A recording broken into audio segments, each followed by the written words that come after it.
তোমার কথা ভাবলেই ক্ষয়, মৃত্যু, অন্ধকার চোখ রাঙায়। হারাবার ভয় আমাকে ভালোবাসার তৃপ্তি থেকে বঞ্চিত করে।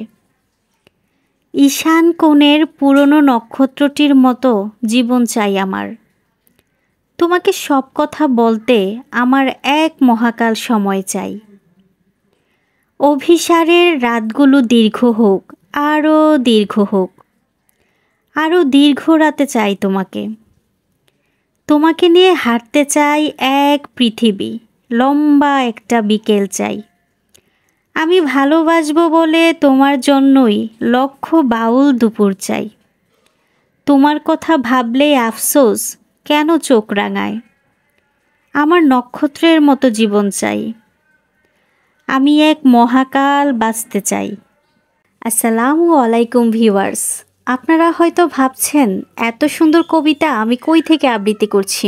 নীল ফুলের দুঃখগুলো নামে আমার বড় ভাইয়া একটি কবিতার বই লিখেছেন, আর ওই কবিতার প্রত্যেকটি লাইন আমার হৃদয় ছুঁয়ে যায়। তো ভাবলাম আমি আপনাদের সাথে শেয়ার করি। গ্যালারি চেক করছিলাম মোবাইলের, অনেক পুরনো ভিডিও জমে আছে। গ্যালারি চেক করতে করতে দেখলাম পাঁচথবি ইউনিয়নের জালোয়াপাড়া গ্রামের কিছু খণ্ড খণ্ড চিত্র আছে। ভাবলাম আপনাদের সাথে শেয়ার করি। অনেক দিন আগেই আমি পাঁচথবি ইউনিয়নের নিয়ে একটি ভিডিও আপ দিয়েছিলাম, ব্যাপক সাড়া পড়েছে সেই ভিডিওতে। এই গ্রামটি কত সুন্দর তাই না? সাজানো গুছানো ছোট্ট একটি গ্রাম, আর গ্রামের রাস্তাগুলোও ব্যাপক সুন্দর।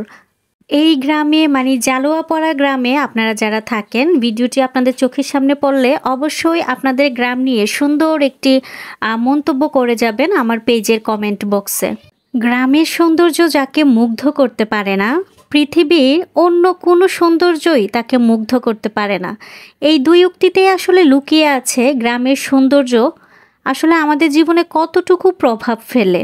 আমি সুযোগ পেলেই পরিচিত গ্রামগুলোতে একটু ঘুরতে যেতে পছন্দ করি।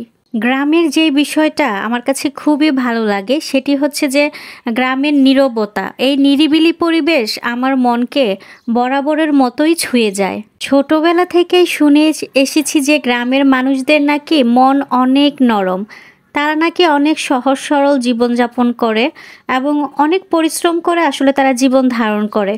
কথাটুকু আপনাদের কাছে কতটুকু সত্যি বলে মনে হয় আমাকে জানাবেন।